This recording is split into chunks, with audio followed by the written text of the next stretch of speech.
우리는 종종 북한이 대륙간 탄도미사일 발사 실험을 한다는 소식을 자주 듣곤 합니다. 이번 영상에서는 탄도미사일은 무엇인지 알아보도록 하겠습니다. 그리고 흔히 크루즈 미사일 혹은 순항 미사일이라고 불리우는 것과도 비교해 보도록 하지요.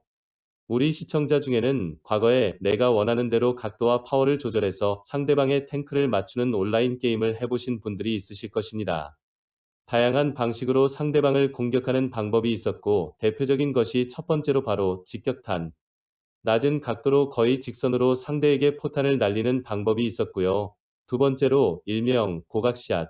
각도를 잘 계산해서 높은 각도로 포탄을 쏘아 최고 지점에서 떨어지는 원리를 이용해 상대방에게 큰 피해를 주고는 했었죠. 한번 고각샷의 특징을 되새겨 볼까요? 가장 먼저 고각샷은 중력을 위한 중력의 미사일이었죠. 파워를 모아서 하늘 높이 쏘아 올린 포탄은 최고 지점에 도달한 이후에는 중력에 의한 낙하를 통해서 상대방을 타격하곤 했습니다. 반면 두 번째 특징으로 고각샷은 맞추기가 상당히 힘들었습니다. 계산된 각도에서 조금이라도 벗어나게 미사일을 발사하면 목표 지점에서 멀리 떨어지기 일쑤였죠.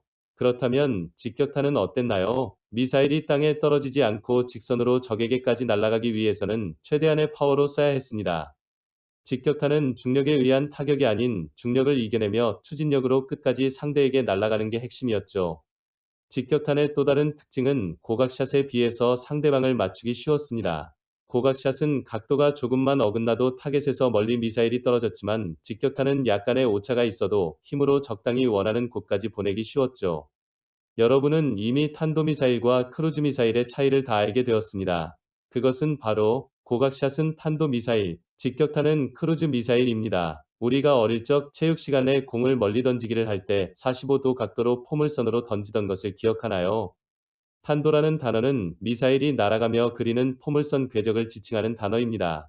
반면 자동차 운전을 할 때 크루즈 모드를 써보신 분이 있을 것입니다. 보통 일정한 속도로 최적화된 운전을 지칭하곤 하는데요. 마찬가지로 크루즈 미사일 혹은 순항 미사일은 최적화된 속도에서 엔진을 지속적으로 출력하여 목표물에 도달하는 미사일을 말합니다.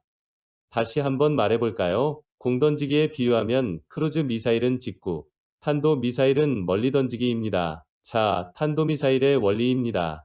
먼저 미사일이 연료에 의한 추진을 받아서 대기권의 밖으로 나가 최고 지점에 이릅니다. 연료를 모두 소모하여 필요가 없어진 연료 탱크와 엔진 부위는 분리되어 떨어집니다. 반면 이러한 분리에 의해서 탄두는 가볍게 비행할 수 있겠네요.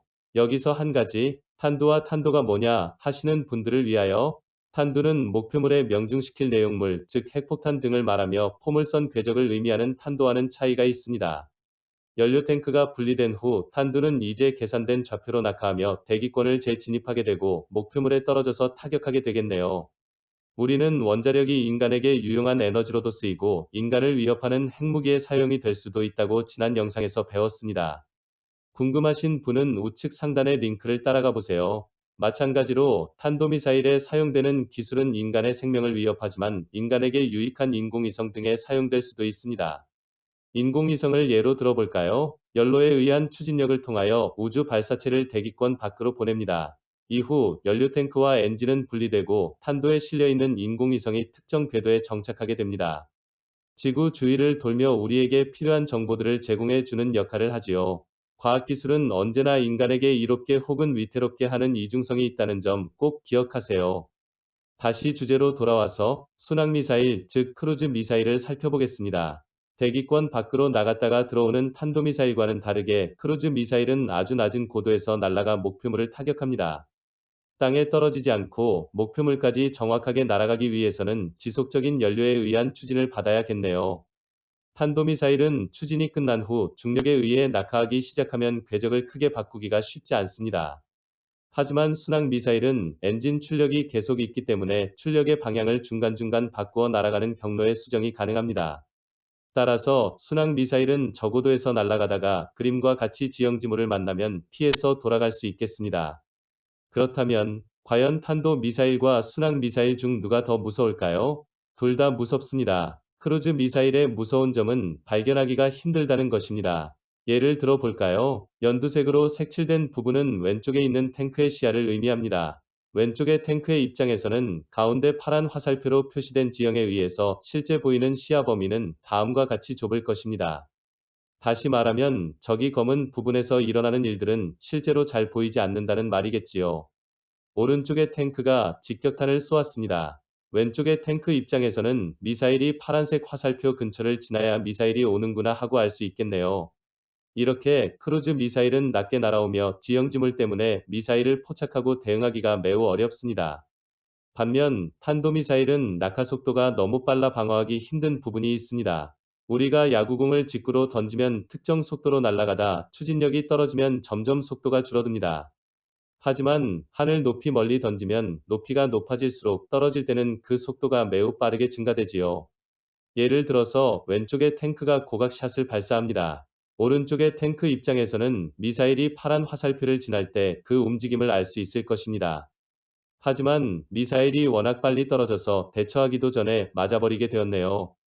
정리해 볼까요? 탄도미사일은 포물선 궤적을 그리며 대기권 밖으로 나갔다가 안으로 재진입을 합니다. 반면 크루즈 미사일은 낮은 고도에서 직구와 같은 비행을 하지요. 탄도 미사일은 중력에 의해서 낙하하면서 목표한 곳에 떨어지기에 매우 정밀한 계산을 요구로 합니다. 이와 다르게 순항 미사일은 목표물을 명중할 때까지 엔진의 출력을 이용하고 그 경로에 있는 장애물들을 어느 정도 피해갈 수가 있습니다. 탄도 미사일은 상대방이 발사한 것을 알게 되더라도 너무 빨라서 대처하기가 힘듭니다. 반면 크루즈 미사일은 지형지물에 가려 미사일이 오는 것을 포착하기 힘들지요. 다시 말하면 탄도 미사일은 알아도 당하는 것, 순항 미사일은 몰라서 당한다고 보면 쉽겠네요. 여러분의 소중한 시간 감사합니다.